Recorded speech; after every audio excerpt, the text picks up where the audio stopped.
is that I reached out to John to have a conversation, about some of the work that he's done in the past, and discuss with him some of that work and how it's given me a lot of hope. It's given a lot of people that I've reached out to hope, that know John, that have watched the documentaries that he's made. But now even the work that he's doing in the eco restoration camps, rehabilitating lands all over the world, getting people to come to these camps and revegetate them. To me, and I've heard John say this, but it's the most important work of our time. So I wanted to have that discussion with John. I wanted to hear his thoughts on the eco restoration camps, what led him to this point, and his vision for the future. So John, welcome. Thank you so much for joining me in this talk. And well, thank you for having me. It's really great. Fantastic. And it looks like somebody's joined us. Is that Al? Are you there? Who is that? Me or somebody else? There's somebody there, but I can barely see them.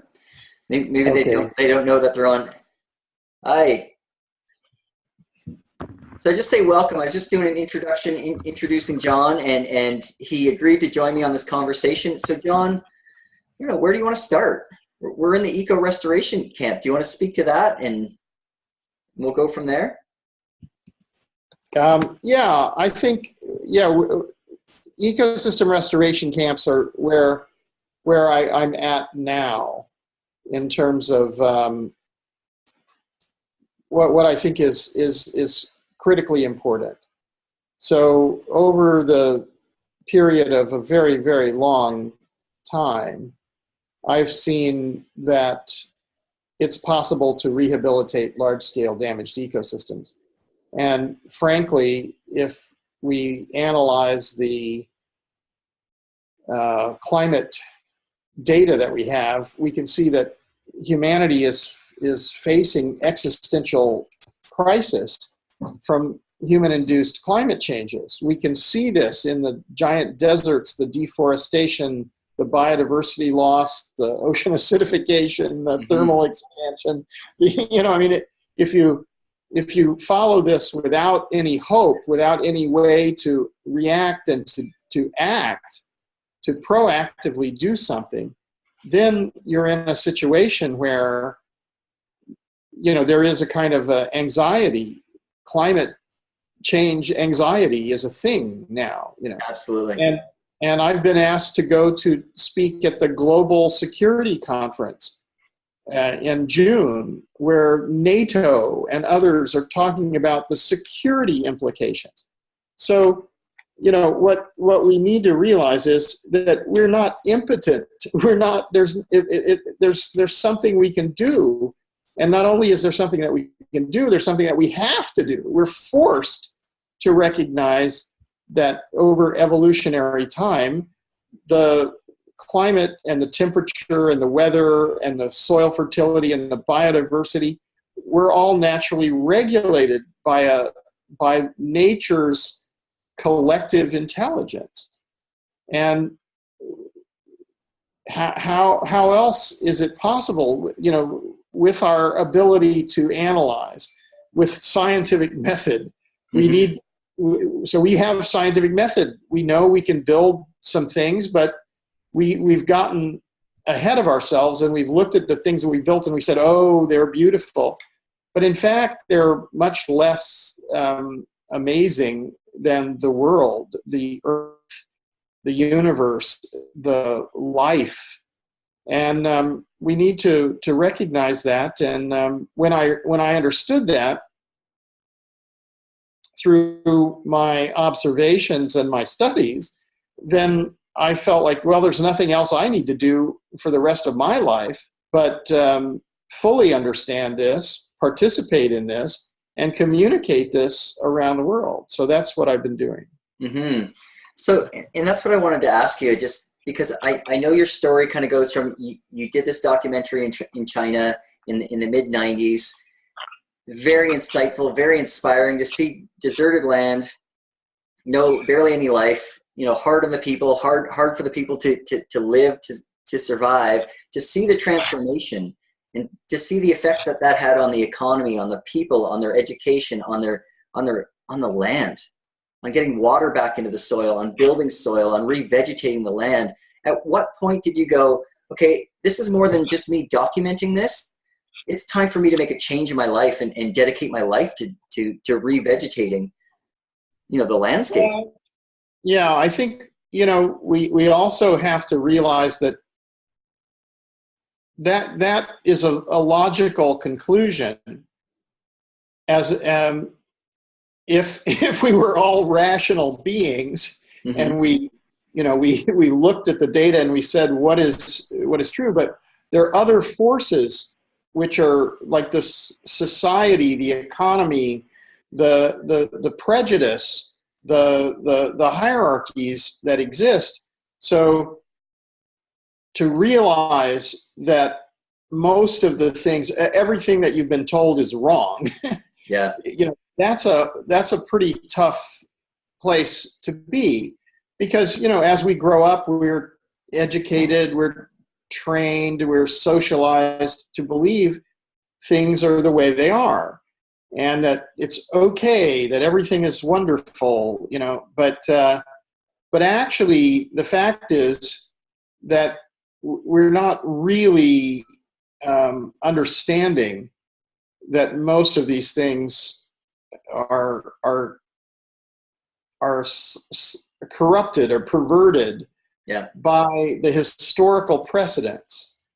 So, and even like to say this is insulting for people who don't understand that. They go, what are you talking about? How dare you, you know, to you know, talk about the things that we believe are true. So you can imagine that during the flat earth period. And, you know, people said, well, no, Copernicus or Galileo would say that the earth is actually round. And they would say, no, you can't say that. We'll crucify you. We'll burn you at the stake because you're not allowed to say that. And, you know, now we have people who believe that one race is better than another race, or that things that are enshrined in legalities are somehow, well, let's say they trump natural laws. You know, well, that's just not true. It's fundamentally untrue. We're all going to die. We live for some decades, and then we transition to another dimension. And those cultures and those civilizations that have understood this, they protected their landscapes. Yeah. They saw life as sacred, and a materialistic expansion of European thinking actually destroyed destroyed those cultures and transmitted the materialism. Can we ask the people who are coming on as non-video people? Yeah. Could they just mute themselves, or can we do that? It would be best if they're muted until they're talking, because it makes some noise. We hear. I can do that. I can manage that here. Okay. I can All right. also say, well, this person's been muted. They've been muted. Okay, so they've been muted. And I just want to say welcome to everybody that's on this call and involved in this discussion with John. If you have any questions, if you go to the bottom of the screen, you're going to see a chat box. And if you click on that chat icon, you're going to see the chat pop up on the right side of your screen. I see that people are already putting in some questions here. I see Marcus says, good morning. He says, good evening all. Here's Marcus from Germany. And welcome, Marcus. And let's see, there's another question here. Hey, John, Tonka here. We spoke briefly after your talk in the Permaculture Skills Center presentation in Sebastopol. Wanted to hear your thoughts on micro terracing. I'm working on a practical method using a 2-wheel tractor with plow up to 45-degree slopes. So you've talked to this guy in person. Yes. Yeah. So do you want to respond to questions? Do you want to do a talk at first and then have questions at the end, or do you want to just have an open dialogue where we're just?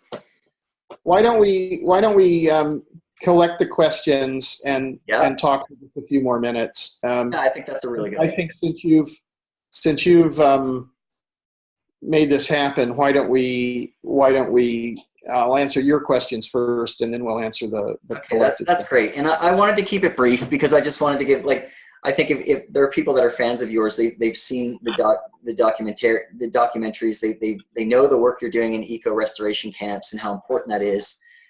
So I just wanted to, basically we were discussing, so we have this insight that we have to take action, but there's so many forces at play that might make it challenging or difficult to rehabilitate landscapes, that there are forces at play that don't, like economies that are destroying landscapes, but they're making money. So it's a machine that's just rolling, and it's destroying the earth. So yeah, like, but you're documenting and you're talking to people and you're helping these eco restoration people get going on helping to heal the planet. So we'll just start. Right.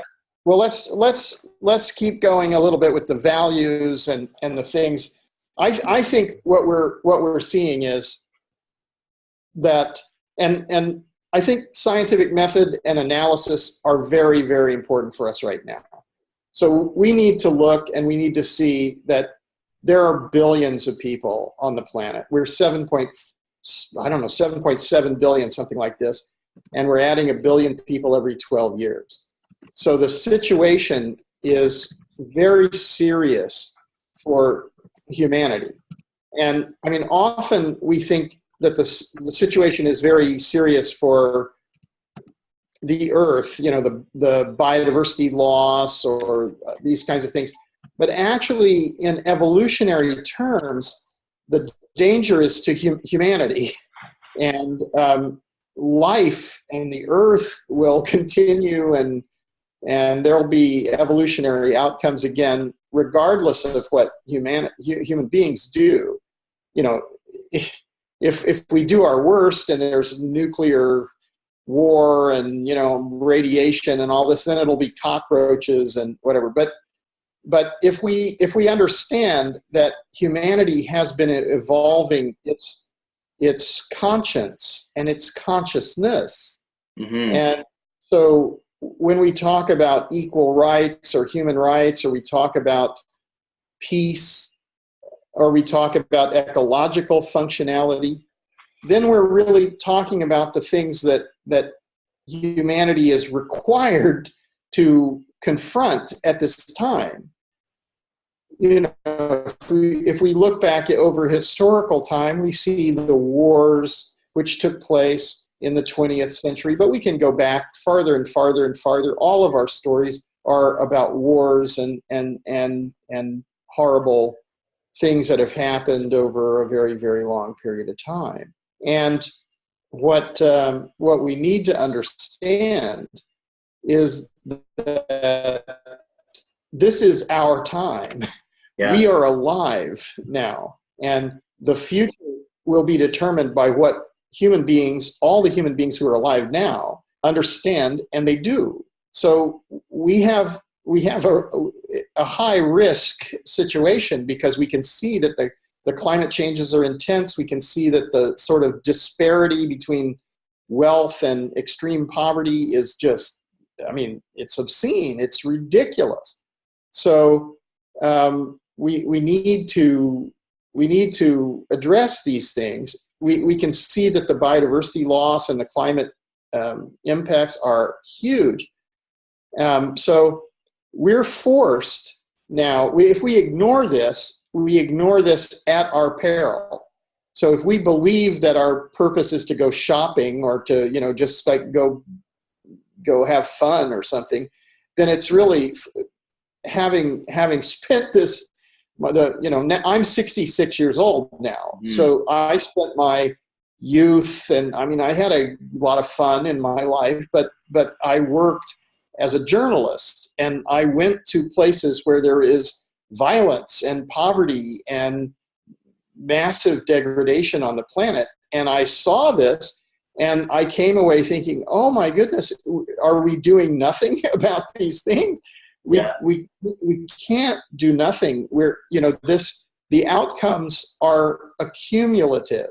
And to understand this and to realize this, then I've now where I'm at, to be short, so we can go on to other things, is that now I realize we need to have collective understanding, a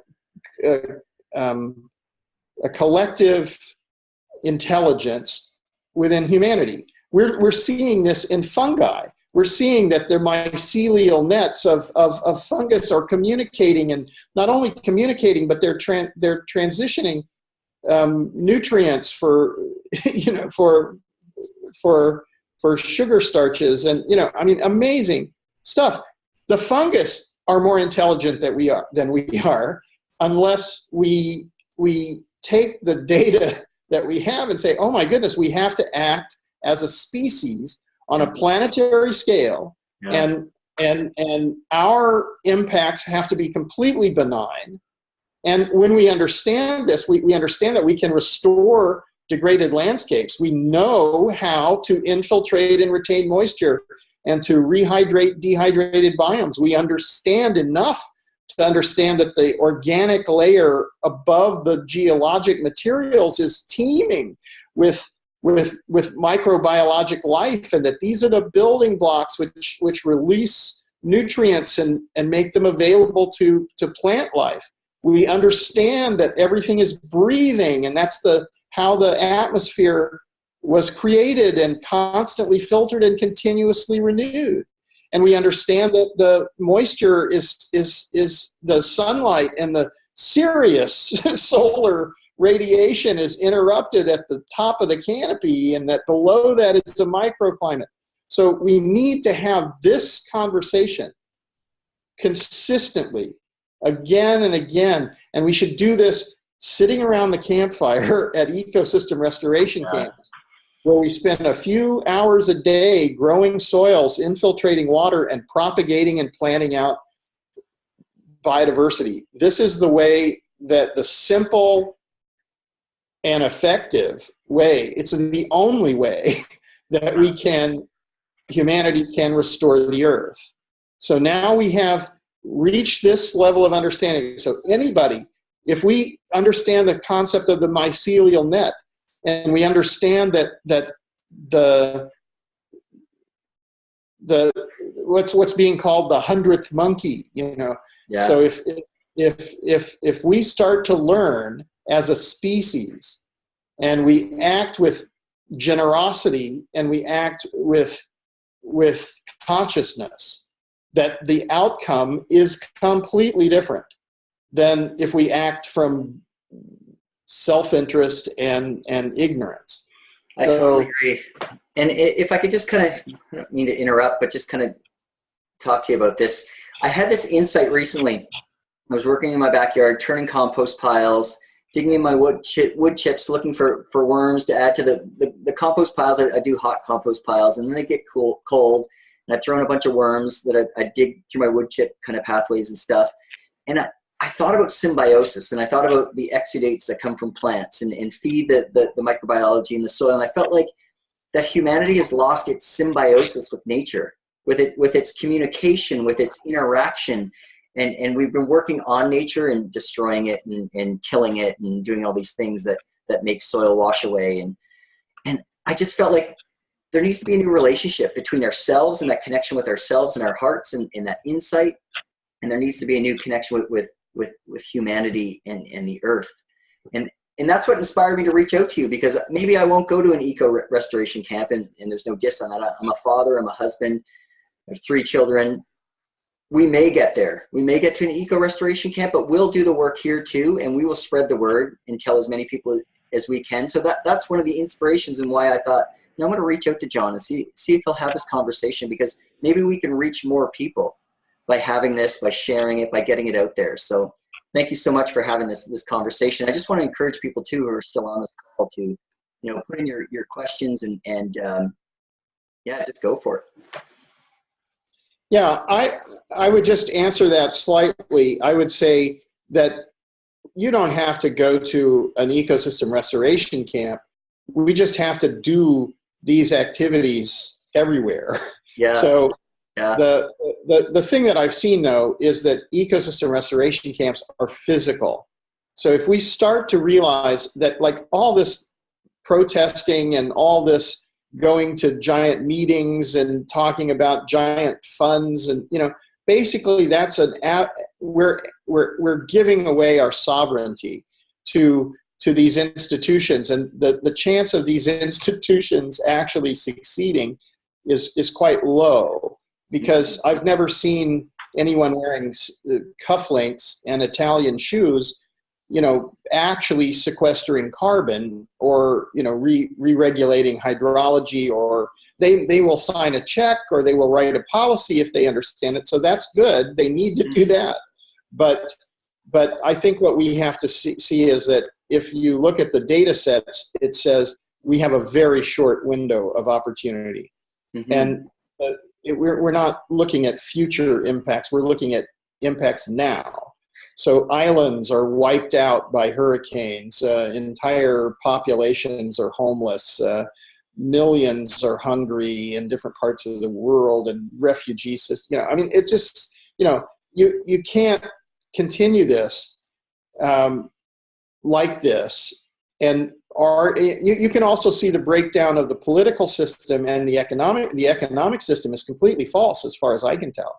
There is no reality to this. The idea that the more products you ship all over the world, it's somehow going to get better, it's only going to get worse. So, you know, and the idea that that is the basis of wealth, no, that's the basis of materialism. That's the basis of accumulation of too much to some people, and nothing for vast billions of people at the edges of degraded landscapes on the planet. That is not the future for humanity.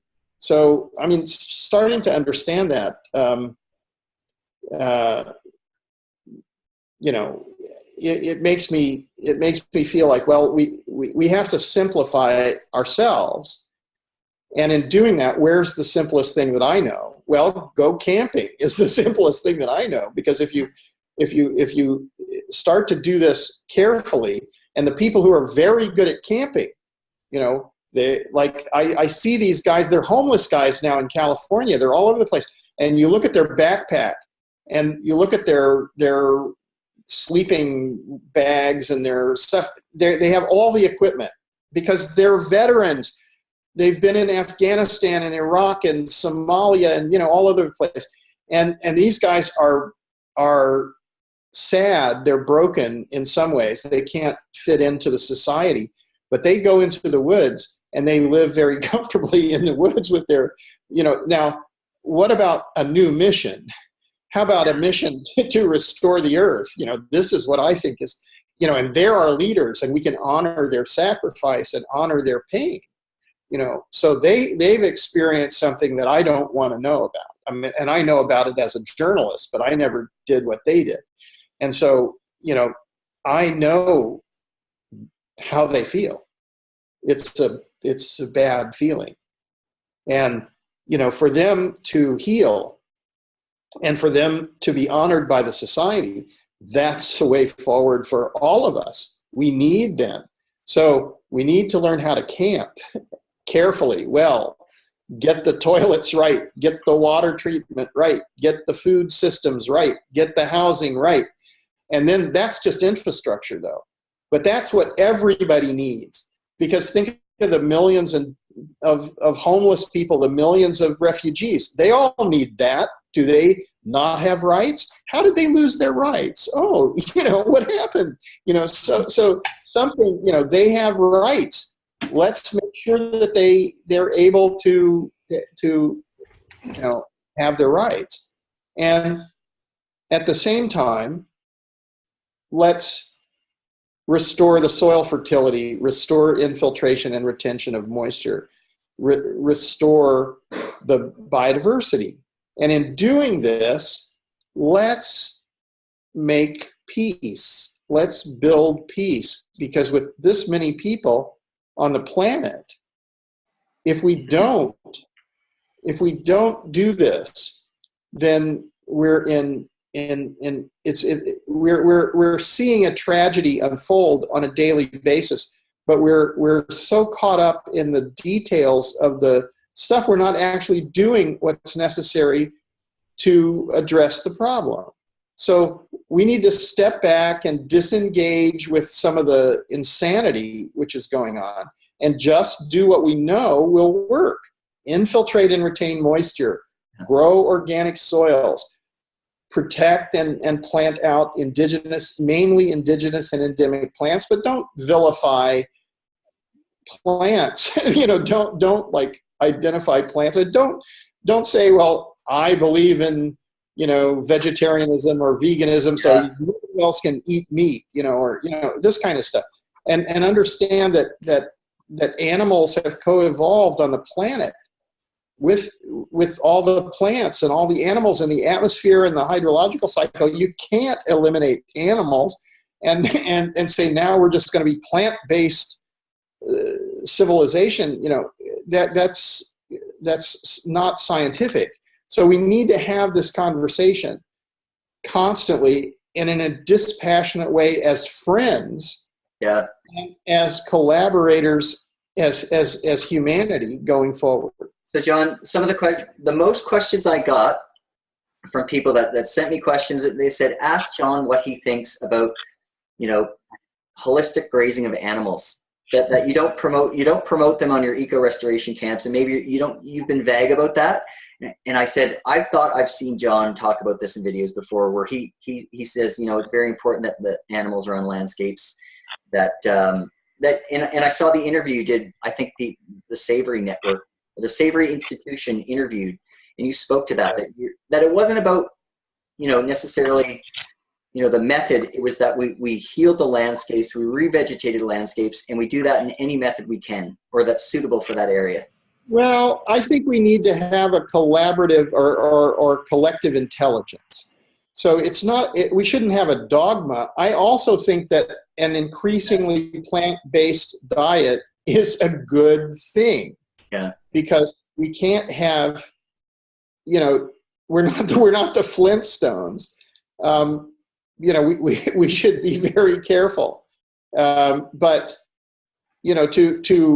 to make that a dogma. Also, the issue about, I know too much about micronutrients, and so the fact is we co-evolved as omnivores, and our glandular development, mental development, and physiological well-being is created by having a vast amount of minerals and vitamins and nutrients, and a lot of that is coming from animal proteins. Mm-hmm. So we have to be careful, but you also, the industrial agriculture is really the biggest problem.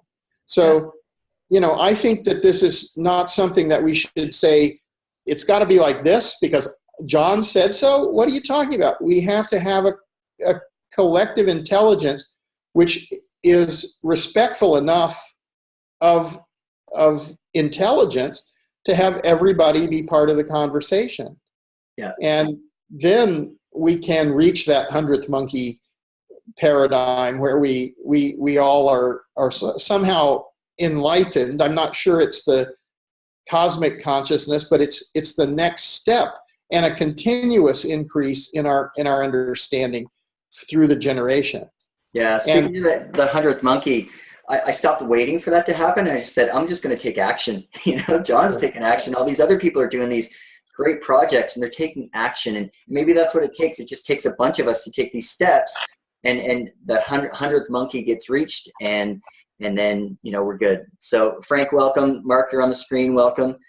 Like I said before, if anybody has any questions, please ask. Marcus has posted a question, and what came to mind, John, was just, you had shot some video in Ethiopia. You shot the video in China, and what you documented was the revegetation of landscapes, that bringing water back in Ethiopia, where you're sitting beside the stream and the water's coming down. It's just like there's so much life there, and I know there's a woman that's in my neighborhood that has adopted Ethiopian children. She tells me about Ethiopia and how challenged they are with food and with kids like orphans and not having parents and stuff. So I know how bad it's there, but you showed how good it's there. So he talks about how important it is.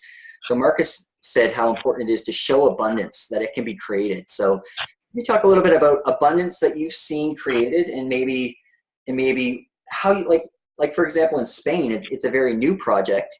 How do you see that in the next 5 years, in the next 10 years? What is it going to be producing? Yeah, producing, so function and production are different. So this, I think, is one of the biggest problems that we've had, is that humanity has thought that the purpose of everything is production. And what I have seen in my studies and in my contemplation and observation is that functional systems are primary. They emerge before human beings emerge. And the systems are functional because of the symbiotic, multidimensional character of these various systems. So the hydrological cycle, the soil fertility, the biodiversity, they're all part of a system, and they're interrelated. They're symbiotic, actually. So they don't exist without the other. Mm-hmm. So studying water and then saying, well, I don't study biology, or I don't study botany, or I don't study atmospheric science or geology or chemistry or physics.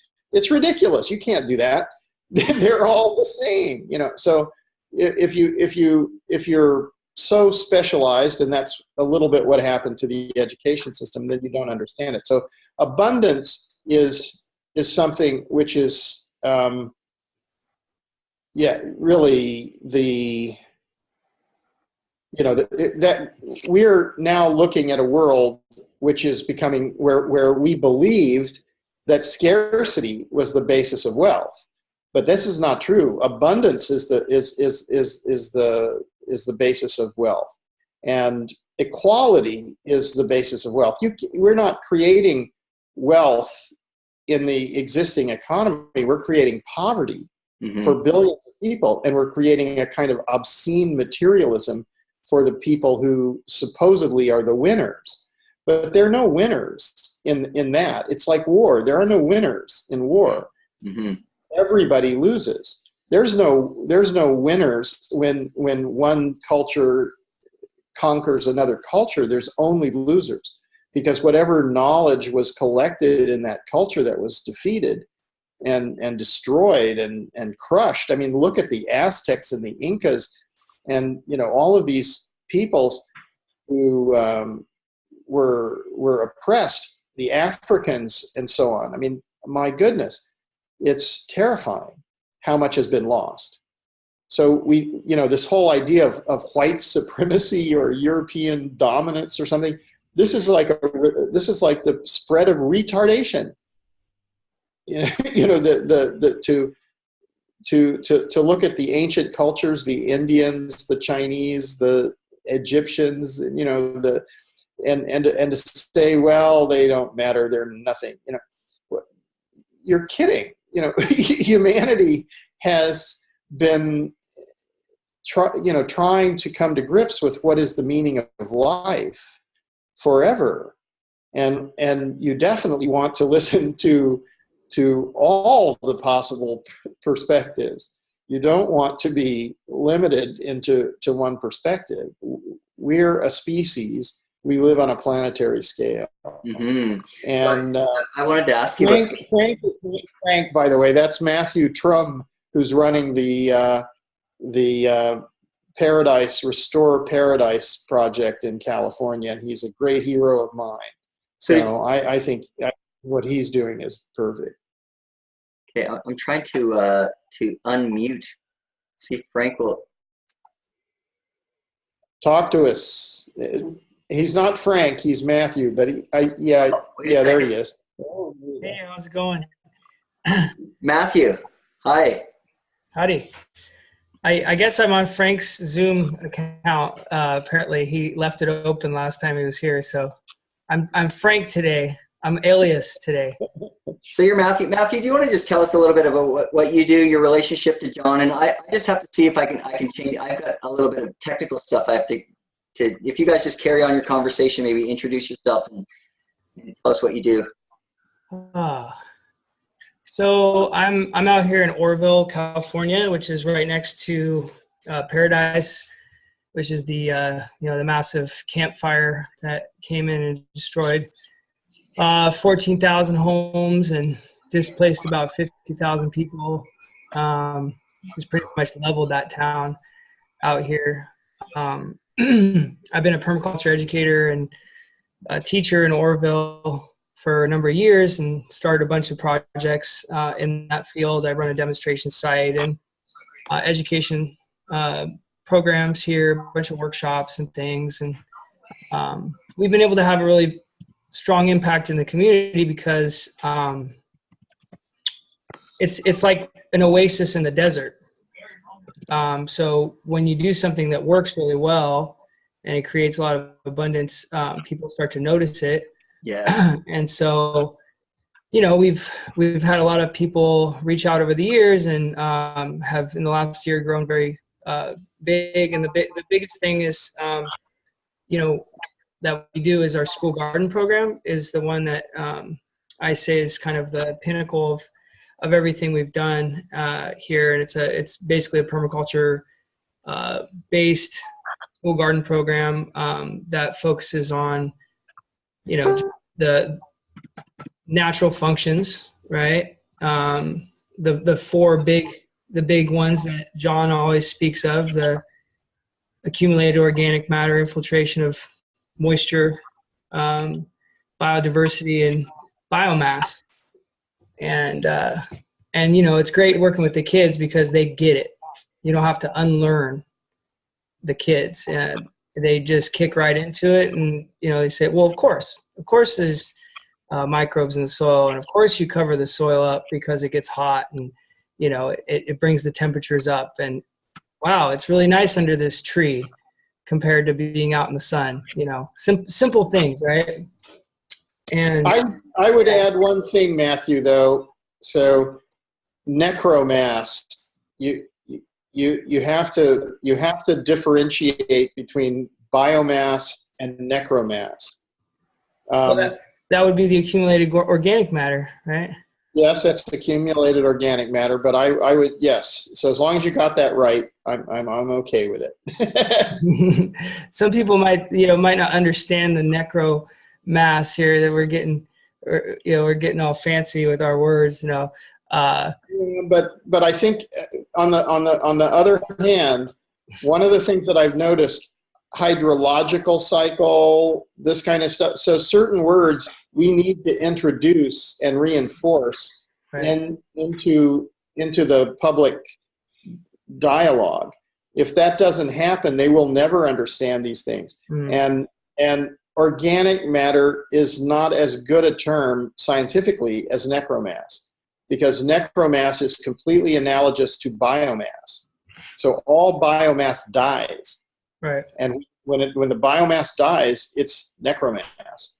And this is a very, very good term because it's so important, so crucial to what's happening. So I just add that this is a thing. There are a few things like this which I think are important. Another one is ecosystem function as opposed to ecosystem services. So the concept of ecosystem services is something which was promoted by the global environment, that book that came out in 2000, the assessment, the global ecosystem assessment. And what happened with that is they said ecosystem services, and I told them at the time, I said, this is not right. That I don't see any ecosystem services when I'm in the field somewhere. I only see functional or dysfunctional systems. And they said it's that people would not understand this and were selfish. And so they would only understand if you told them what the benefit was to human beings. Mm-hmm. I don't mind telling them that these are services, but you have to tell them that they are coming from either functional systems or they're not coming. Right. So essentially what you have is you have functional systems which are primary, and you have services which come from those functional systems, or you have dysfunctional systems which are not giving you services. So that difference is relatively critical. I want to answer Tonka, and because Tonka put in the first question. I think it's very important. The Chinese were very successful in doing something called fish scale terracing, which is single trees planted in one tiny little terrace. So those little micro terracing things can work very well. And if you have a way to use a machine to do that, they did it all by hand. So, and in Spain, the young people there have been on the sides of huge hills now putting in trees in the tree planting period. So it's intense. Wow. But yes, it's a good feeling. Amazing. I just Matthew, I'm really glad that you came on. That's the Micro Terrace? Yeah. Yeah. That's called the net and pan system. Yeah. I just wanted to thank you, Matthew, for coming on. Last week after I reached out to John to see if he'd have this conversation, I also put a post on my local page just saying how we grow abundance, how we do less weeding because we mulch, because we have chickens, and we have this amazing system on our property that takes so much less time than it used to, because we have we mulch like crazy, and it's just an easy system to create abundance on our property. And I put this out to a post on a local page, and I expected maybe 5 likes and maybe some interest in it, but hundreds of people have asked me to teach them our system. I think there's, at last count, like 150 people. So immediately my wife and I offered workshops, and we've sold out a couple of workshops next week, and we've added some more. So I'm glad that you came on, and you guys, I was taking notes, John, when you were talking about ecosystem function and some of the things that I would say to these people, and it made me think, like, I really have to say it. Like, I understand a lot of the science, but I really have to say it in a way that they will get it, they will understand it. So I don't know if either of you wants to jump in on that, but yeah, ecosystem function is something that I'm gonna be thinking about. Well, I have tried to be almost a translator between the scientific ideas and the public, but I realize that there's a point where you have to actually, you can't explain this to children, as Matthew also said, and we have to have the same information for everyone. So there can't be specialized information and information for leaders that are somehow different, experts and leaders that's different from what the people understand, because we have to act together as a species on a planetary scale. So we all need to understand this. So, I think, the other thing is, I think this is a useful tool. Your idea of having this conversation, let's try to do this more often. But I'm pretty busy, and so if someone else can organize it, and especially if we could maybe stay on Zoom, in the future. So Gary, if you're keen to keep going, this is a running conversation. We could call it the fireside or something, because absolutely. This is John, one of the thoughts I had about this was, I really regret not reaching out to campers, like people that are actually in Spain, or setting this up at a time that they could have been on this call. I think. Well, don't worry about that. We'll just have calls at different times, because I think what you need to do is you need to calculate. Sometimes it's good for Europe and the East Coast of the United States. Sometimes it's good for Asia. Sometimes it's good for the West Coast, and on a planetary scale. Plus, if I would make a separate, probably, you could link to it from all the different pages, but I would make a separate sort of Facebook page to, or just a website to link to all of these recorded discussions. Mm-hmm. That would probably be a very, very good thing. Campsite. I like the idea of that. Well, I've been talking about that we should be having these conversations around the campfire. Yeah. And that's a good thing, because that means that we probably went out and worked a few hours in the soil, or worked a few hours in planting, or worked a few hours in infiltrating water. And then we came back and we got cleaned up and we had dinner together, and then we're sitting around the fire. So, you know, to me, that's a good day.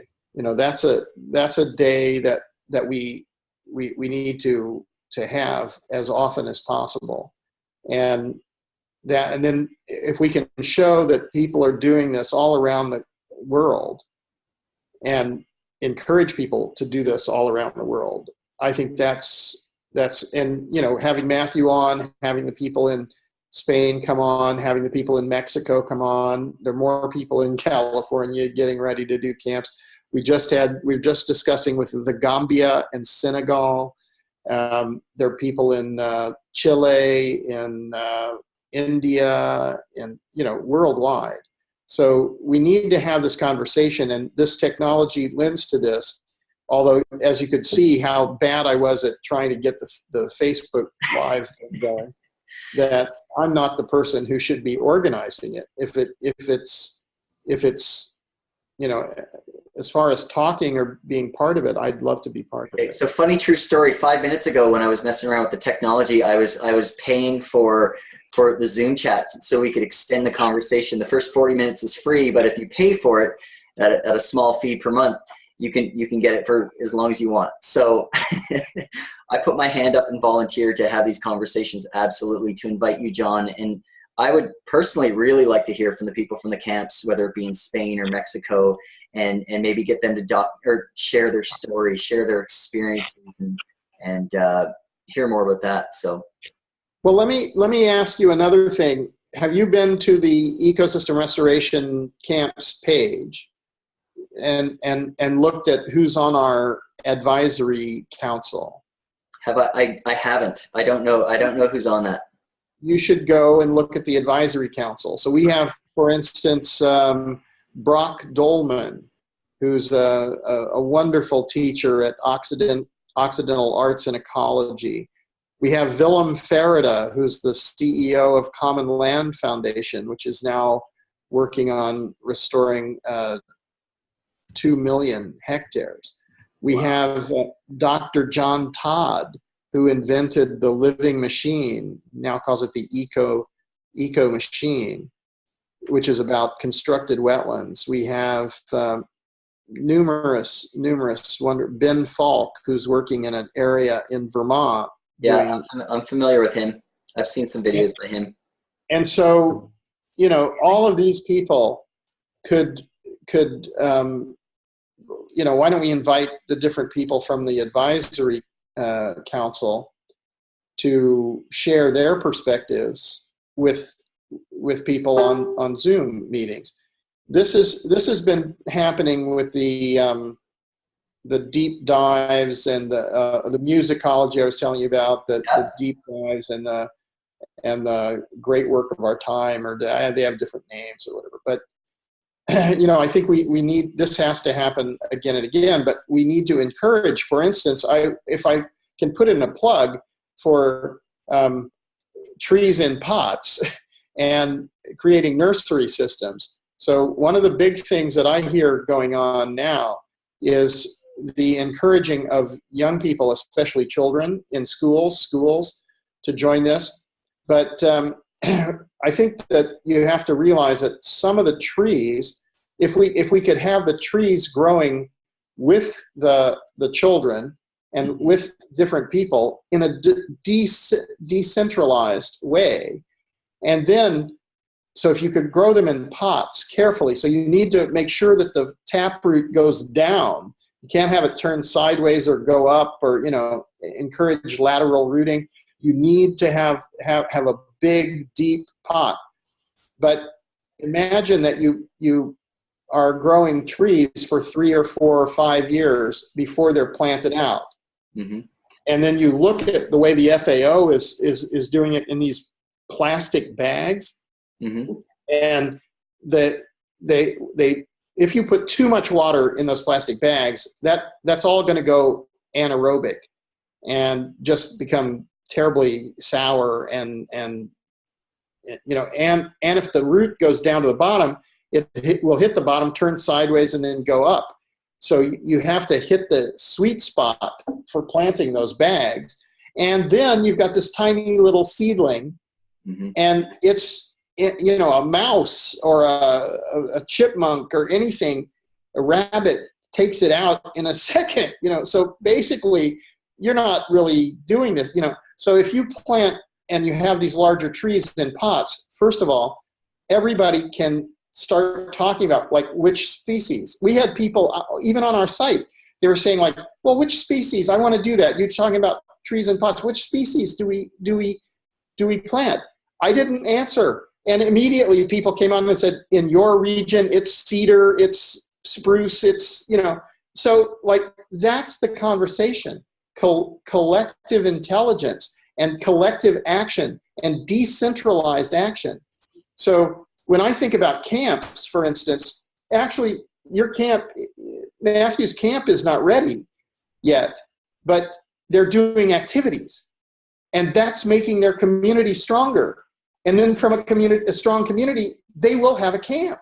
So that's the pathway: activities, strong community, camps. And so, that means everybody can participate today. You don't have to like build a camp and then later we're going to participate in restoration. You can do it now. Yeah. And so we need to have these conversations. And trees and pots, let's do that. Let's gather up all the organic matter. Let's do composting. One of the great things that Matthew did when he first went to Oroville was he started getting all the vegetable waste from all the restaurants.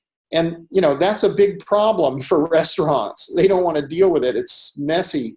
If you show up with a truck every night and take away their garbage, they're going to love you. And that means that you're growing all this wonderful, wonderful organic soils. You're going to have beautiful black organic soils because you've got all this organic material. So, and that's educating them in their responsibility, and it's helping the community. And then you can give away free organic soil to everybody. It's fantastic. So like getting this right and getting everybody involved is I think the way forward for us. And this like I was studying it for such a long time, and I was like imagining that the World Bank or the UN or the governments or something was going to create these giant projects. And then I looked at the giant projects. It takes years to design these giant projects, and then it takes millions to raise millions of more years, and then the period is maybe 3 to 5 years, and the actual outcome is not nearly as good as it should be. The cost-benefit ratio is not good. It costs a lot, but the outcome is not much. And what I realized in the camps thing is this is the lowest cost with the highest outcome.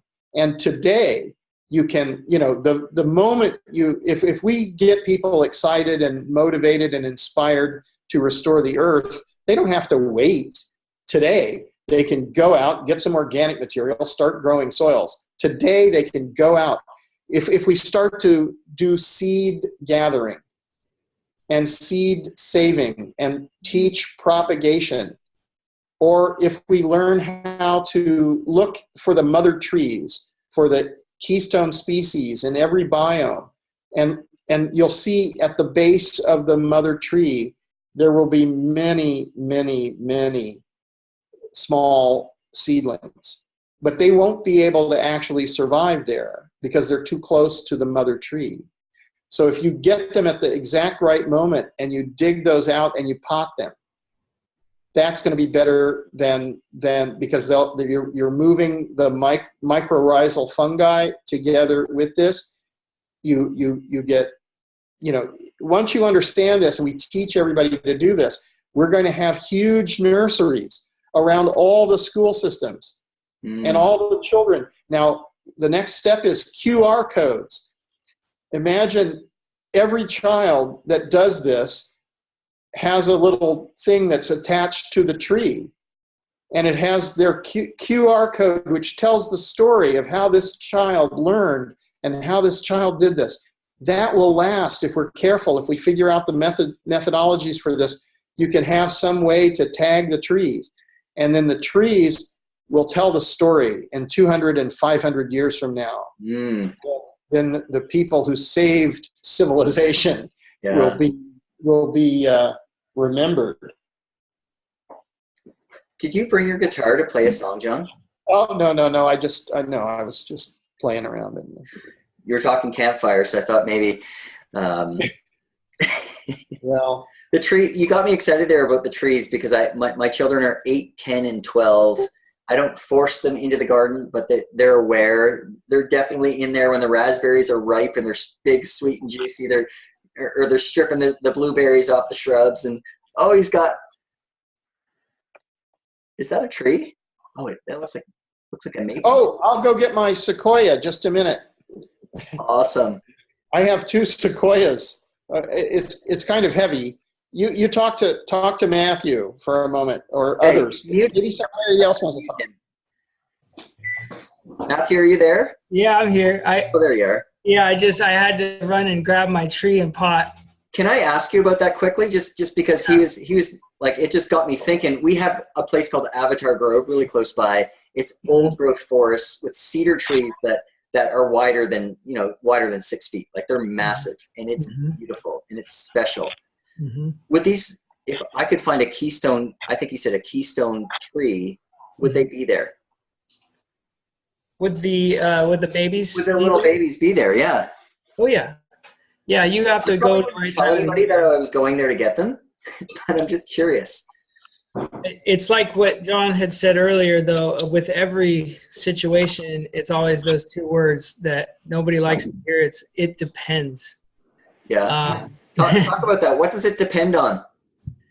Oh, it depends on so many things, but it depends on the environment that you're in. It depends on the time of the year, right? It depends on, because you get into like this later old growth forest stage, and depending on the type of tree, they might have conditions that will actually prevent babies from growing, or they have the conditions are so fertile and so in an abundant position that they will actually not need to produce as much, and so you're going to see all different. So you'll have to seek out, but somewhere near you there will be a tree in the right condition to get those babies from.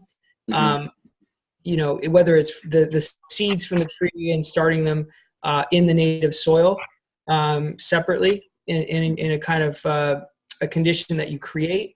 But truthfully, what John said is the best thing. If you can find the little starts, the saplings that are in that native soil because they grew at the right time, when they wanted to grow.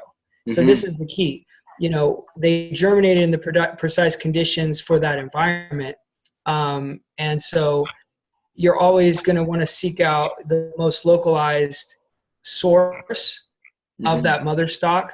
We just found a 300-year-old oak down by the river the other day that has, about 300 years worth of flood scars because of the river going up and down. And you imagine the kind of conditions that's been through, that's a tree that you're going to want to take seed stock from, that you're going to want to take a sapling from, because it has been in these, these conditions that it's prevailed. So the genetics are going to be very strong there. Yeah. You can get really caught up in these details, and we've had long threads of conversations about all the details of trees being planted. And the truth is like, you have to figure out what works for you and in your environment, but yeah, getting localized stock is important, but it's not specific to every tree. Some trees you can get genetics from all over the place, and they'll pretty much be close to, true to type. I would say you probably shouldn't move genetics too far too quickly. Yeah. From where they came from, if you can. But you're going to experience areas that are heavily degraded that don't have a lot of genetic stocks locally, that you're going to have to bring in other stuff. And then you get into the conversation about non-natives and other trees that can be functional pioneers, right? That you can then use to nurse up those native species. But we have to be intelligent about that, and we have to be able to look at what we have the knowledge, and we have the ability to do this now. We have all the information we'd ever need at our fingertips here, and we've got the human conversation happening, right? So I think that's very important, is that we also don't eliminate these possibilities. And some people are very cut and dry with natives only. I'm the type of person that feels like we really do need those functional pioneer species in the current conditions, because the native environment is not anywhere near like it used to be, and a lot of those natives won't come up in the current conditions. So something comes to mind about something I've seen Joel Salatin say about disturbing soil. But before I ask that question to you guys, John, you just kind of came in with a, just bringing a big pot in your big tree. Do you want to introduce? It's a non-native. It's a sequoia, so it's a coastal redwood, and I'm hoping it will become huge. We have a pair of ginkgo trees outside, which are very much native, but I'm trying to figure out where this will go, and I have two of them, a pair of them, so giant 1,000, 2,000 years from now. So we need the QR code so that people will know that, this is, and that the native, non-native thing is something that I think should not be a dogma. I think what we should be looking at is a profound societal conversation. Mm-hmm. So what we're really talking about is that everybody understands enough to participate in this conversation. Yeah, I recognize something along this lines in about Joel Salatin. He talked about disturbing the soil. When he brought pigs to a certain area and they disturbed the soil, it brought back the seed bank of grasses and I don't remember if there were trees, but there were grasses that had been dormant, he said, upwards of 500 years. Now, I've never heard of anything like that.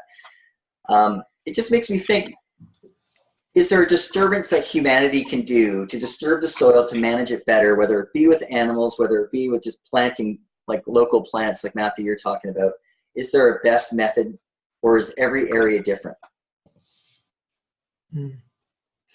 Well, I would say that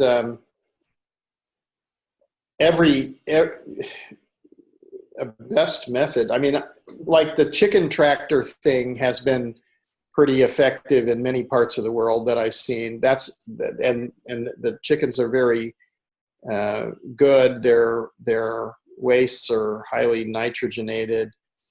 But I think that, we really need to just contemplate. We need to observe and contemplate and measure. And so everybody looking at this and coming in, I think that there are certain principles like polycultures, perennial polycultures. That's the key.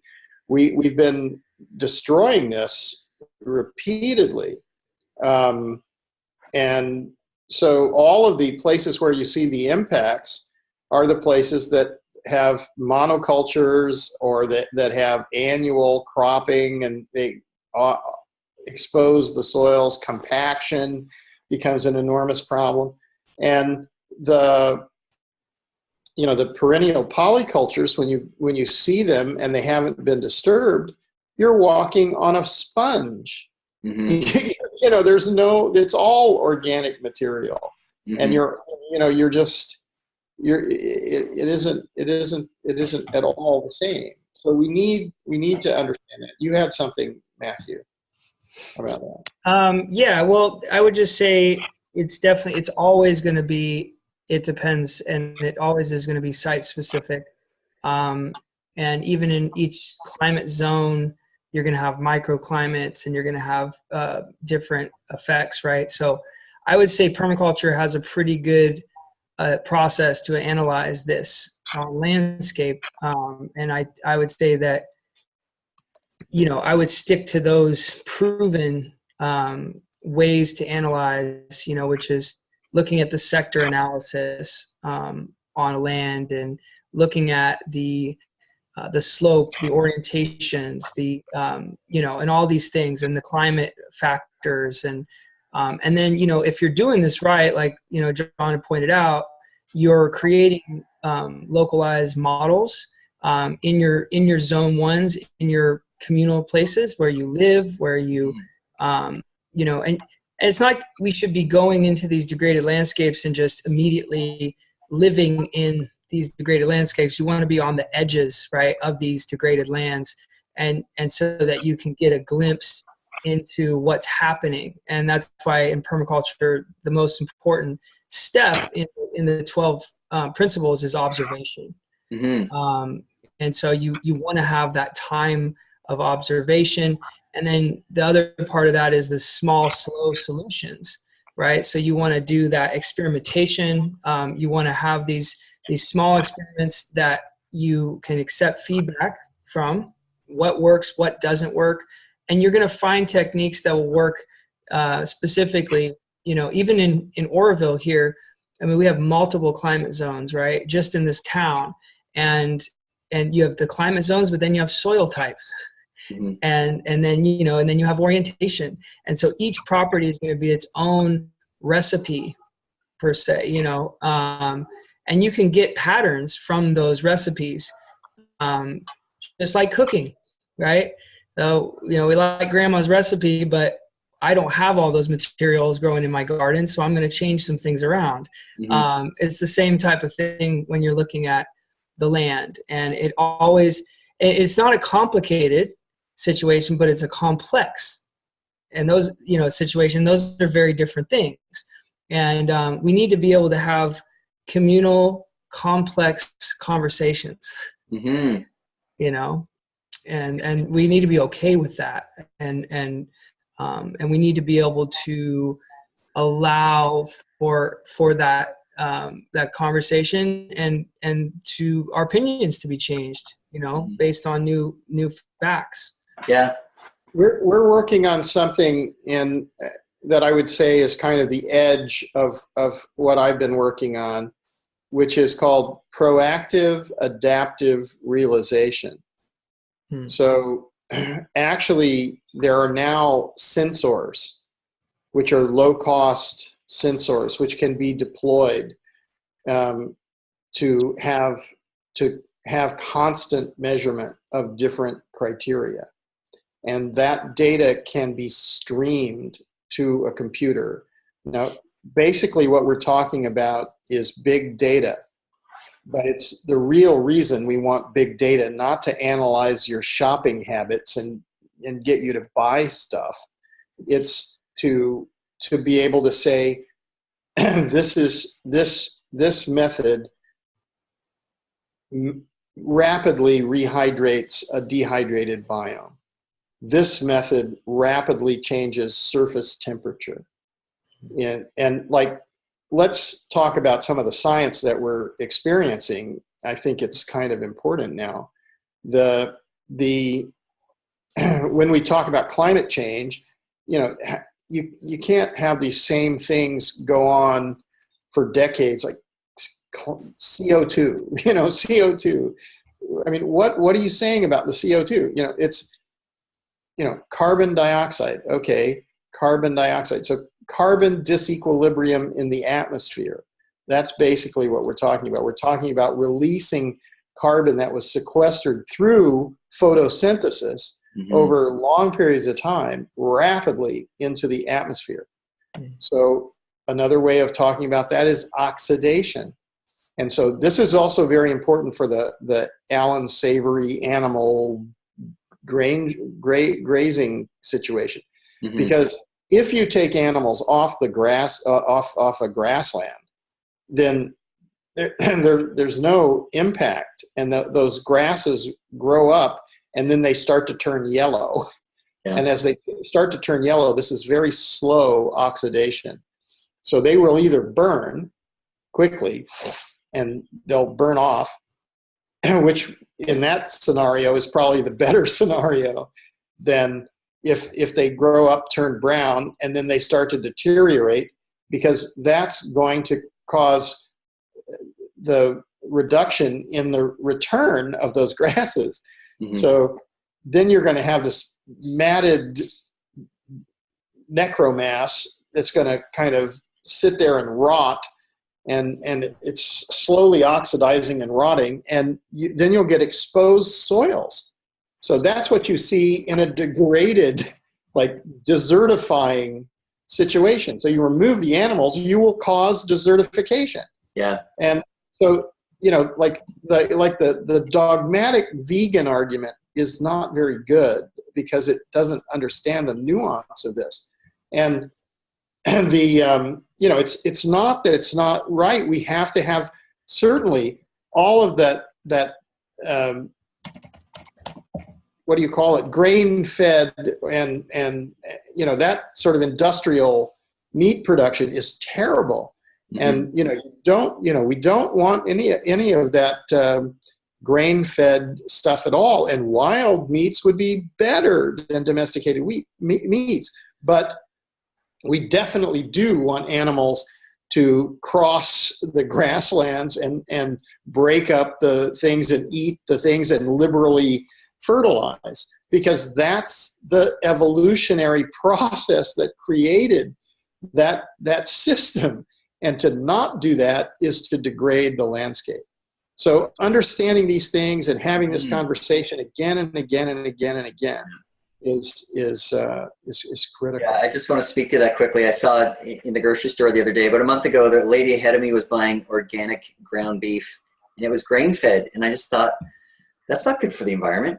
That grain probably came from tilled soil and big monoculture, and those animals, you know, they don't need to eat grain. So we do eat meat, and it's only pasture-raised, grass-finished beef and all this stuff. And hello, Jasmine. Hi. Thank you for joining the conversation. And I just want to say too that Kaylee had just put a comment in, and she's on Gabriola Island. I'm on Vancouver Island, and I honeymooned on Gabriola, so that's kind of interesting. She's close by. I'm also on Vancouver Island in Duncan. Oh, you're in Duncan. I'm in Victoria. So we're about 45 minutes apart. Yeah. Hello. So, I mean, we've been on this conversation for about an hour and 16 minutes. I could keep going. My kids are going to come home, and it's going to be like buffalo on the prairie here in a couple of minutes. I could feel it. So, you can hear the rumbling. Yeah, they're coming. Yeah, you get that intuitive connection with children too. And my wife, I can hear her thinking, like, he better be off this call, or it better. Did I see you put your ear down to the ground to hear? I don't need to anymore. I can just feel it. So can I say something real quick to you guys? What I thought was great. You know, what John was saying, and what we're all saying really is, you know, these things, these complex conversations, and this knowledge bank that we have to accumulate. This is the things that are going to turn into our culture. These are the things that are going to turn into the stories and the song and the dance and all the things that are going to recreate this new human culture that we've lost for, you know, in many parts of the world for a long time. And that's the exciting part that I look forward to as well. Yeah. Yeah. So I do want to say, if anybody has any other questions, I mean, I've had all my questions answered. Jasmine, sorry, your Galaxy A5, but your Kaylee, it looks like. Welcome. It looks like, oh, you are muted right now. I think I can unmute you. Oh, there you are. I was muted because I have a 2-year-old here.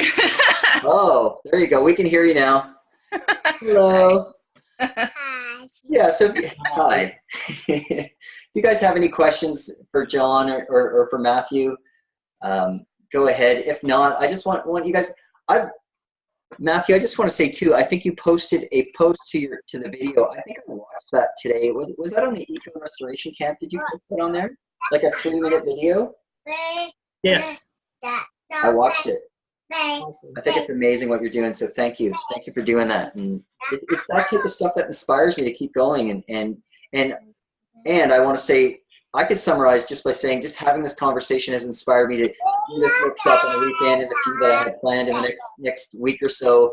And I want to talk about ecosystem restoration and how we can all collectively, all those people that are coming, they can heal the planet by planting and regenerating their own land, whether it be like a tiny parcel or a little bed to their whole property or whatever. So thanks. Gary, if I could speak to that, Yeah. we definitely have to do that to all the small parcels, but we also have to look outside the fence lines and realize that we're talking about earth systems, and if functional earth systems are going to work, we're going to have to restore them on a planetary scale. So we're not really talking about just doing this in our backyard. You have to do that. But you also have to see that we have to somehow reach the point where we can affect the whole planet. And we also, I would say all of us probably here are very blessed in that we're in a situation of relative affluence. In comparison. I would guess that we're not among the super rich, these 1% people. We're not flying in private aircraft or have giant yachts or anything. But we're not in poverty. We're not in a refugee camp with a tarpaulin. We're not homeless walking, So we have the opportunity because of that to do so much more to help so many other people. And what I've kind of realized, you're coming to me and writing to me and saying, let's talk, has also made me feel, and it's not the only time, but I have been empowered over the period that I've been documenting and then studying and communicating about restoration. And I never had any idea. I mean, I was a cameraman. I dropped out of college to for the news. I had no idea that I could really affect people in this way. And so I have somehow been empowered to convince or to communicate about this.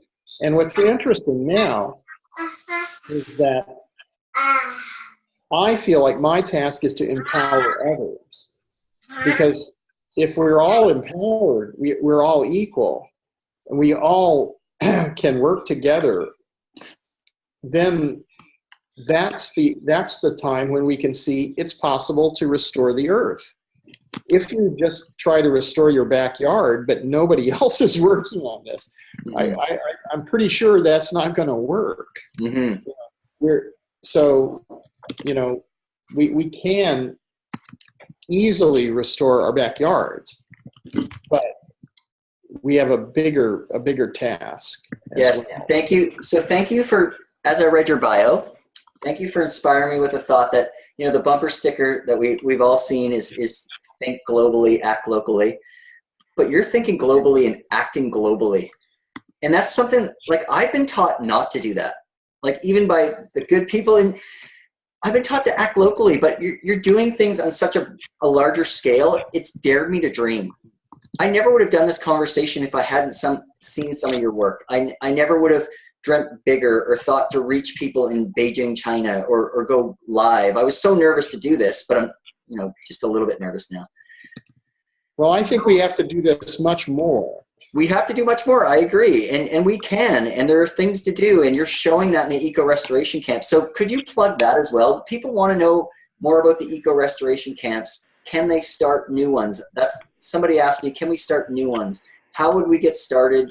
Yeah, and I thought too, yeah, just go ahead.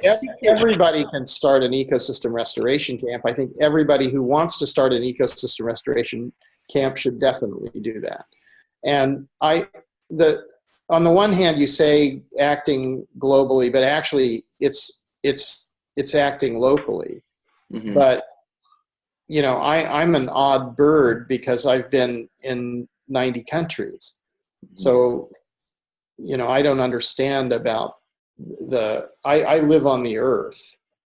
So I don't really understand only the concept of one place now. My mother is American of Scottish descent. My father's Chinese now.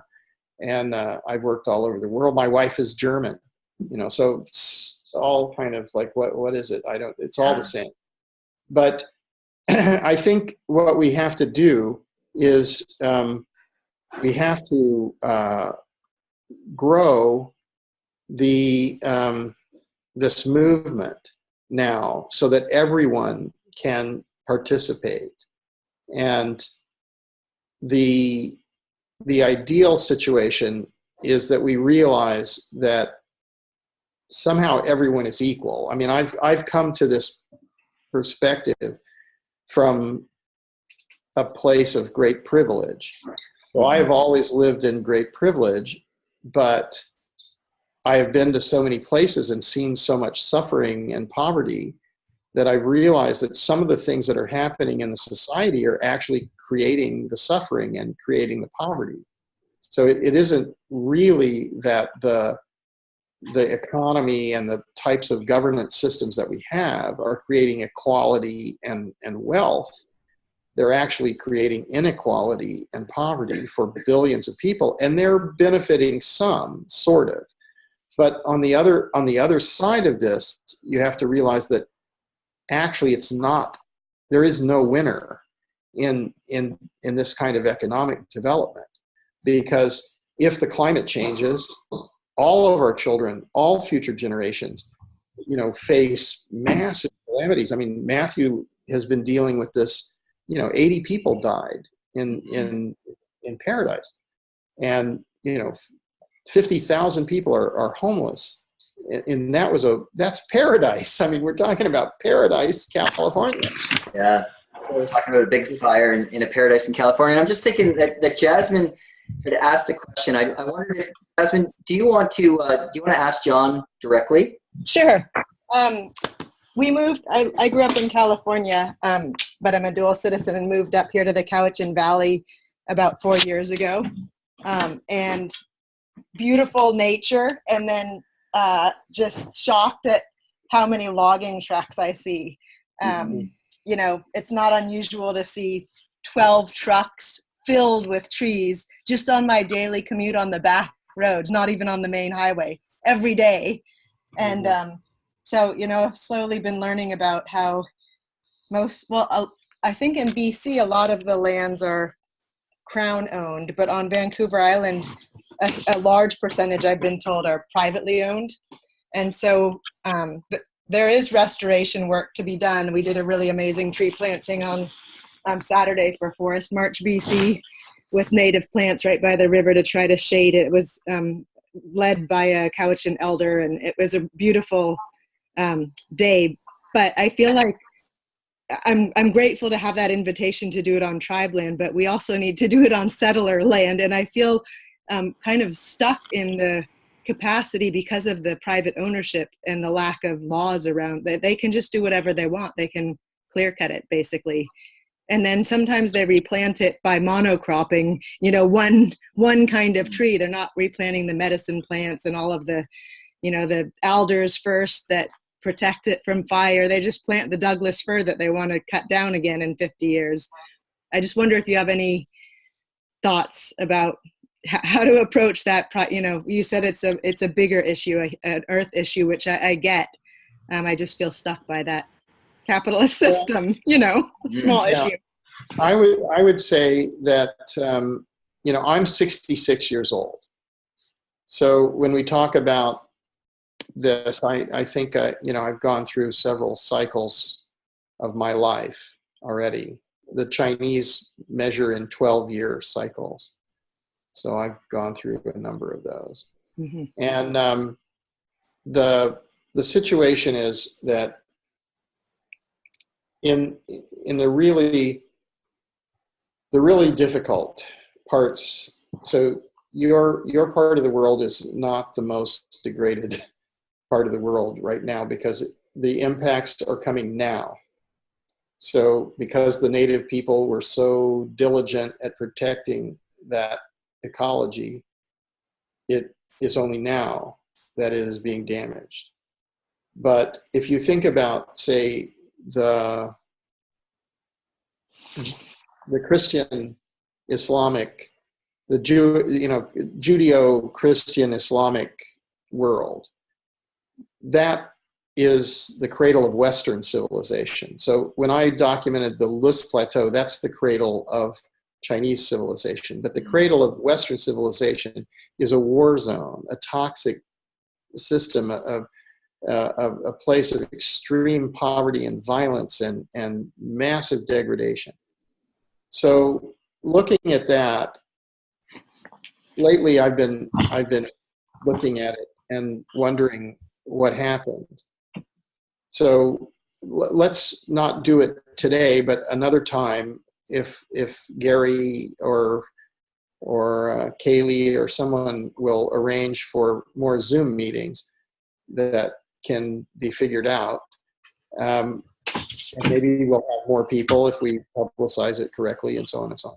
But I can share there some of the things that we're finding. We basically now know a great deal. If you use a type of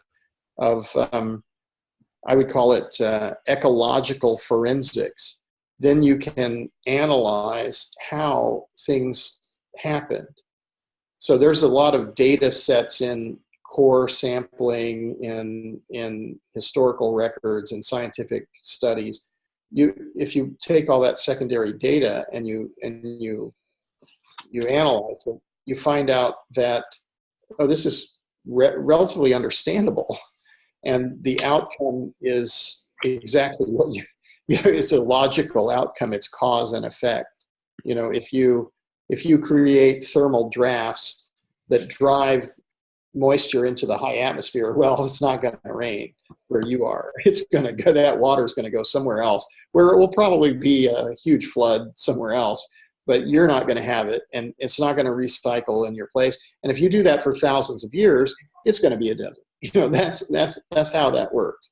So we now know this. So we're, I don't think I wouldn't have known this, except for 25 years I've been obsessively studying this and going to these places and not letting it go.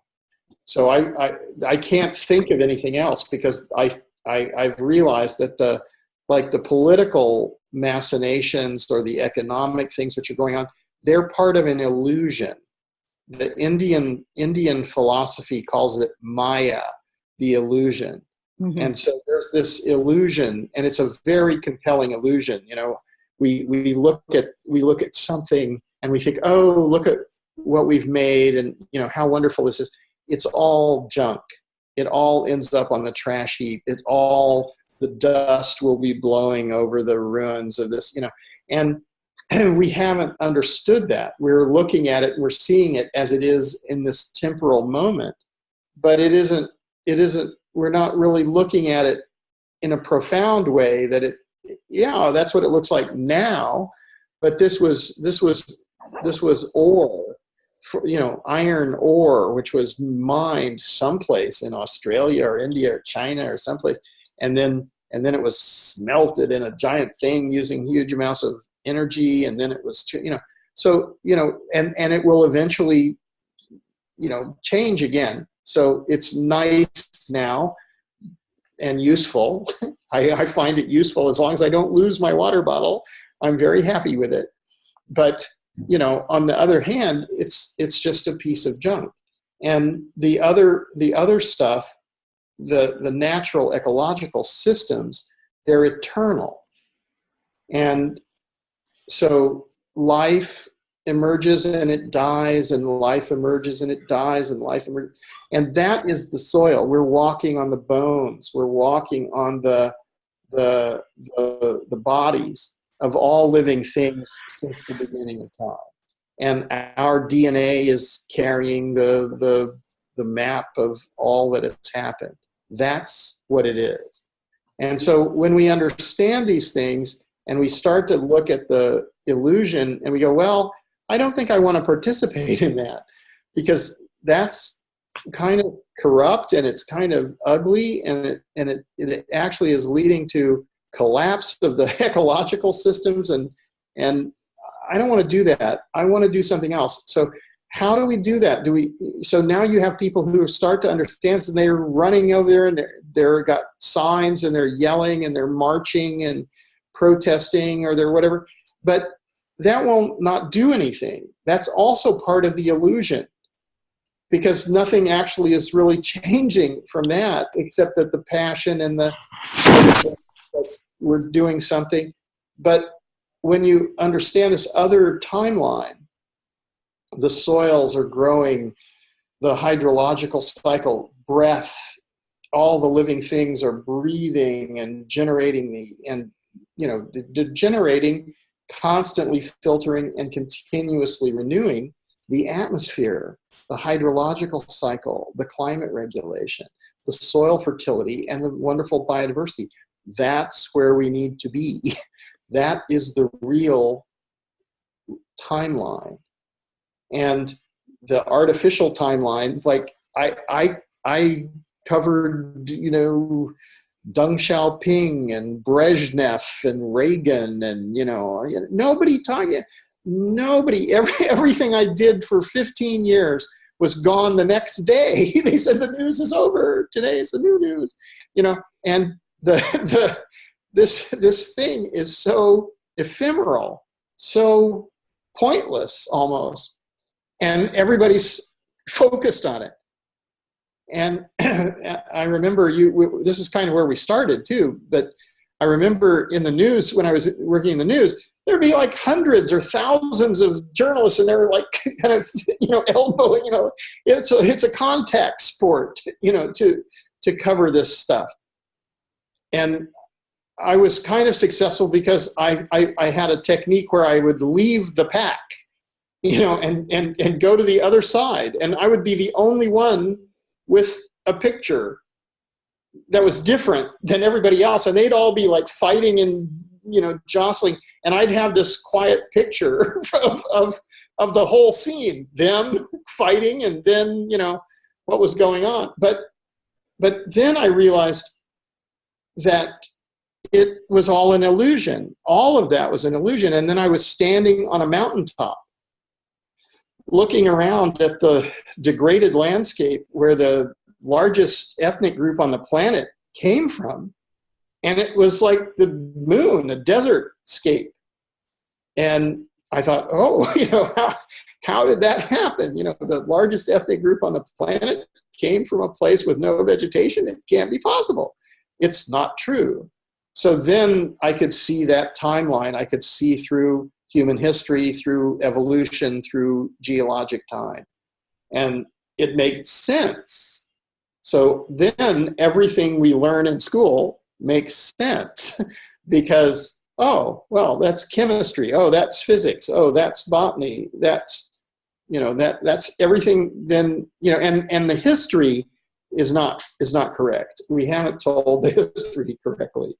The history has been told that the winners, the conquerors, were the winners. There were no winners. There are no winners in that scenario. So then as I got into this is a more profound space, this thinking in this way, discussing in this way is better than the other way.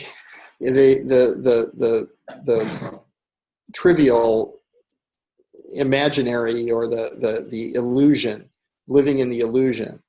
So then I started to realize that, all right, there is an illusion. It's a very compelling illusion.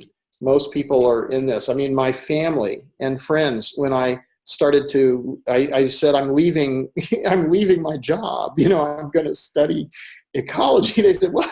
You're crazy. Oh no. That's you're nuts. What are you doing? You can't do anything about poor people. You can't do anything about the soils in Africa or the Middle East or something. You have no.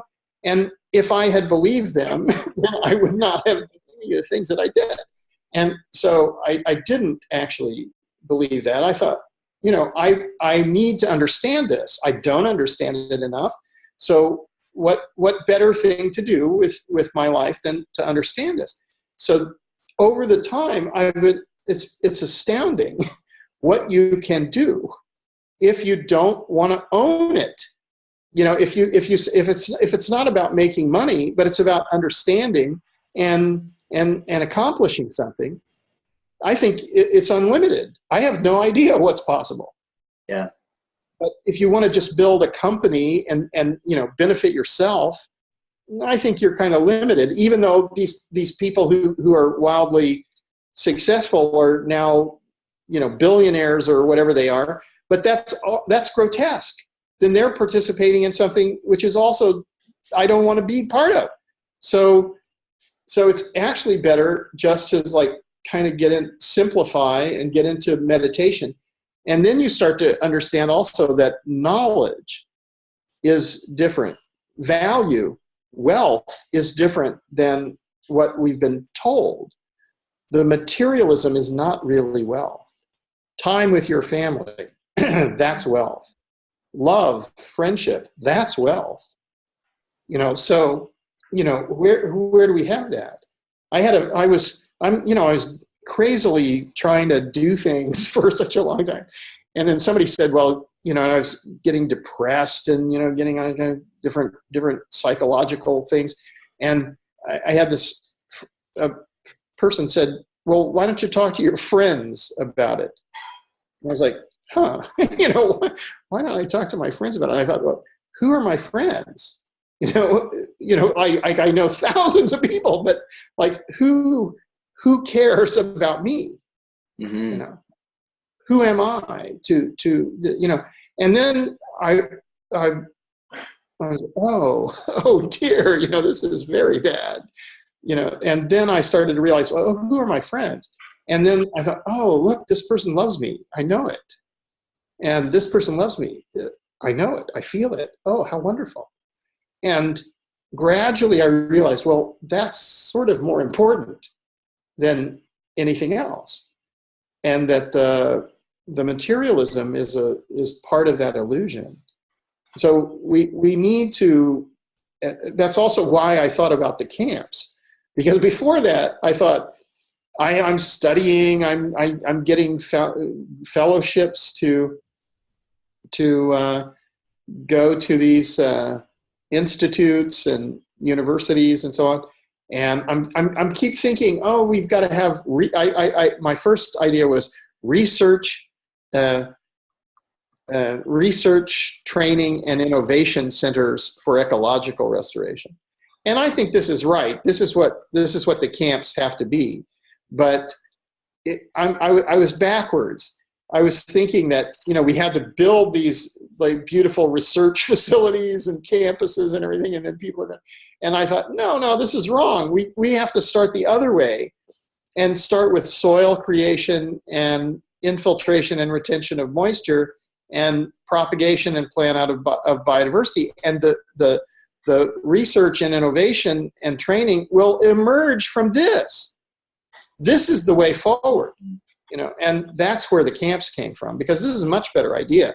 You actually get the result you want, and everybody learns everything together. It's a collaborative inquiry. Mhm. So this is much better than things. And have I written books? I've written some things. Are you a publisher? I need an agent and a publisher. So I'm looking. Mainly I write film scripts, but I have written a lot of essays and things. Kaylee, you're unmuted. Oh, hi. So yeah, I work for New Society Publishers, and we have written many books on permaculture, gardening, so many books. And so I would like to speak to our editorial team, John, and just see if you're interested in speaking to them. And you can check out our website. It's newsocietypub.com. I think I gave you my email address. Please I'll email you, and I'll just forward, I guess, probably your Facebook page towards our team as well, because I think that probably has a lot of the content that explains what you do, and I would love to see a larger audience. I think the thing you should look at maybe is my academia page. Okay. Where pretty much, I'm going to send you a link to that now in the chat. But, okay. It's amazing. Comes out of this. Like a special mention, John. No, I'm just kidding. Just kidding. But that would be incredible if you get a book published out of this. That'd be really awesome. Well, I think there are no. Jasmine, I don't know if her question was answered. I've lived on Vancouver Island now for, I think it's 24, almost 25 years. That discussion about trees coming down and deforestation is something that I've heard that discussion and seen the fight and been a part of some of it and not drawn to it now. I just want to say that when I asked John if I could share this, as broadly as I can before we had this discussion, he said, just listen to your heart and share it as you feel, inspired. And this is like gardening and reaching out and having these conversations and composting and having chickens and doing whatever I can to educate other people and hold workshops, is that listening. So I don't have an answer about the trees, and that's something I've contemplated. I'd love Vancouver Island to be protected, but I think within each of us, and John inspires that, to listen to our hearts. And it can be a crazy journey and challenging at times, but we do it. But John, I don't know if anybody has any other questions or comments. Well, I would like to answer, because I just realized that I went full philosophical on Jasmine and didn't answer the question. I'm sorry I did that, but I also think that that's the answer, because when humanity's understanding of reality and its values change, then all the trees will be protected. And any amount of protesting or sort of any amount of protesting or like eco-terrorism or that kind of stuff is not going to be helpful. Mm-hmm. I think we need to avoid violence. The violence in the society is now at terrifying levels. So we need to. Actually, what? I feel like you did answer it. It was not a direct answer, but that reminder to not buy into the illusion. And when I look at property lines, that's part of the illusion. And if I look at the whole ecosystem, then we can see areas by the river that could use some love and some help, and then see what we can do about it, just on a local case-by-case basis. Well, this is what's so amazing. I mean, in the last few weeks, I've been in contact with people who want to restore Afghanistan and Somalia and Gambia and Senegal and all over the world. So by stating something relatively explicitly, like we have to do this physically now. It's not a philosophical problem. We won't solve it in virtual reality. We have to do it. You know, it's about natural laws that govern Earth systems, and it's also what gives human life meaning. So it's different than what's going on in the illusion. So, you know, I have become very philosophical by all this study. I was extremely practical before, and now I'm terribly impractical and completely philosophical. So it's a very strange. Maybe it's getting older, or I don't know, but yeah. So I think we should do this more often, and we should probably bring in. How would you like to proceed? How do you think is the best way to proceed with that? A thought I had is just put it out to the Eco Restoration Camp site that you have on Facebook and just suggest that we have these conversations. And do people have suggestions about times? Who should be on it? What should we discuss? I think I have about 20,000 people somehow. There's about 17,000 on that site, and there's some bunch of other places. So there's about 20,000 people who are kind of following me, and I don't know. In the past, people would say, like, well, what do we do? And I say, well, I don't know. Do what you want to do. And then it was too many. And so I said, okay, look, I don't really want to tell you what to do. Mm-hmm. And I'd also, Gary, I'd also mention this might be important for you. I don't think you can teach anybody anything. I've been involved in sort of education and public education for like my whole life, but I don't think you can teach people anything. You can only, they can learn. Mm-hmm. So you're basically creating the conditions in which people can learn, and you're empowering. And now I'm actually learning. It's theoretical understanding is not as important right now as like processing through your body, touching the soil, understanding what's happening, understanding when the wind and the rain and the temperature changes. That's what we need. So that's another reason for camping, because you become very clear on like what is the temperature, what are the changes, how are the physics affecting what's the cause and effect. So we must talk about this now, and we have a very short window of opportunity apparently to actually do this, which is pretty terrifying if you think about that. And when you think about, maybe it's hundreds, 700, or I don't know how many generations of life since settled agriculture. So this is hundreds of generations where humans did not understand that they were massively degrading the landscapes. And so here we are. It's now the crisis point where the oceans, the atmosphere, the climate is changing. Biodiversity is being lost at such an enormous scale. We have a very short window of opportunity to actually make something happen here. And so getting having these conversations, I love it that you've taken it on yourself. I have overextended myself, so I have way too much stuff. I have to go talk to the NATO generals. I mean, what am I going to say to them?